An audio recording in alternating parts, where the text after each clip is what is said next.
Video games are meant to be a method of relaxation, but that's not always the case. In fact, there are plenty of games that draw you in because of the stress and the rush that you get when the pressure is on. And kicking off our list today of 10 of the most stressful video games out there is the 2019 Resident Evil 2 remake. This was an excellent reimagining of the survival horror classic, shifting the game from a fixed camera adventure to a more traditional third-person exploratory of survival horror experience. That sounds serious, doesn't it? There are tons of secrets to uncover in RE2, and you never know what you're going to get. I mean, you're going to get chased down, you're going to get chowed on, you just don't know. When you do come face to face with the baddies, do you use your very limited ammo supply to kill it, or are you going to take your chances and run away? The atmosphere and the gameplay changes to the RE2 remake were great, and I personally can't wait to see what Capcom has in store for the series next. How about Mario Party? Nintendo really knows how to get under a player's skin. They know how to ruin friendships. Not only is Mario Party a great tool for that, but it's also one of the most effective anxiety producers in gaming history. What number are you going to roll with that dice? What minigame are you going to get? How is Bowser going to screw up the last 5 turns of each match? Where is that freaking star going to go? The list goes on and on. It's stressful.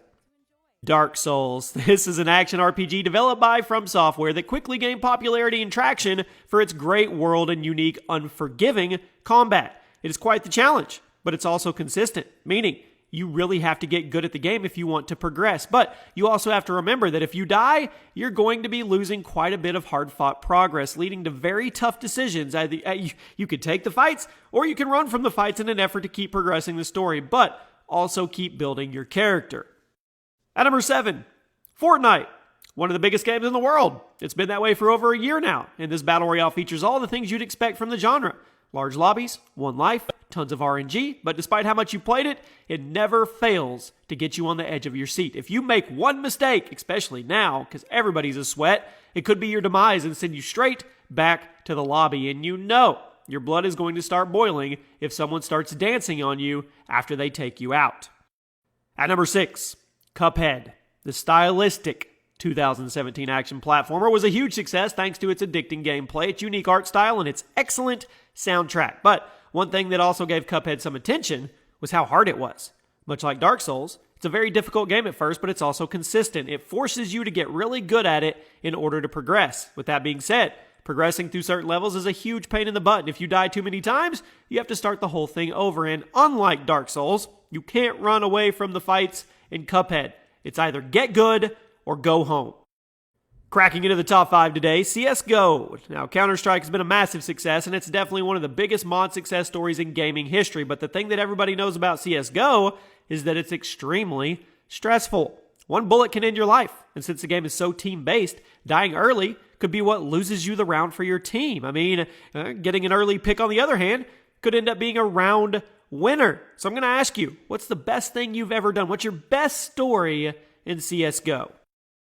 Call of Duty Blackout. I think most people were expecting Call of Duty's first Battle Royale experience to be a little rough, but it was actually a pleasant surprise when it launched as part of the Black Ops 4 in late 2018. It's a bit slower than Fortnite, but not so slow that there's no action, and just like other Battle Royale games, there is very little room for error. If you get into a fight, you can bet that others will hear it and come to third party and clean you up. And if you stand still for too long, you know someone is going to be lining you up in their sights. Now, personally, I really hope Blackout goes permanently free to play soon. It is definitely the best part of Black Ops 4. At number 3, Rainbow Six Siege. Siege it really is one of the best redemption comeback stories in gaming history. After its lackluster launch back in 2015, it has since made a huge comeback and is one of the biggest games in the world. This tactical multiplayer FPS has tons of characters for you to use on either offense or defense. In order to get really good at the game, you need to know all the characters, their abilities, and how they look so you can identify them at a glance during combat and adjust yourself accordingly. There are a ton of moving parts in Siege, and despite how fun it is definitely one of the most stressful games on the market today. At number 2, PUBG. Now, PUB was arguably the game that set the Battle Royale craze in motion a couple years ago, and it's still going strong. It boasts one of the largest player bases on Steam even to this day, and it's somewhat of a standard Battle Royale game, but it's much more tactical and slower paced than its competition. This can lead to very long matches and tons of heart-pounding scenarios as you try to adjust your inventory without anybody seeing you, or you try to heal yourself while keeping watch of your surroundings. Plus, the gunplay in PUBG, well, It's unforgiving. It drops you in a couple bullets, and you're back in the lobby. And at number 1 today, Escape from Tarkov. This has been seeing quite a bit of growth over the last few months for those that don't know.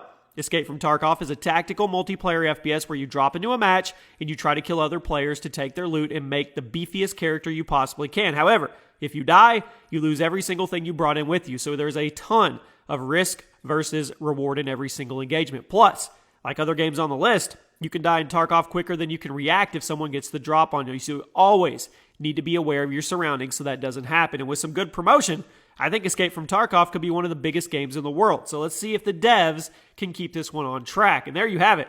Those are some of the most stressful games out there right now. You guys let me know if you agree or disagree. What's one super stressful game to you? My name is Chaos. This has been another episode of Gaming Facts by Gameology, and I'll see you soon.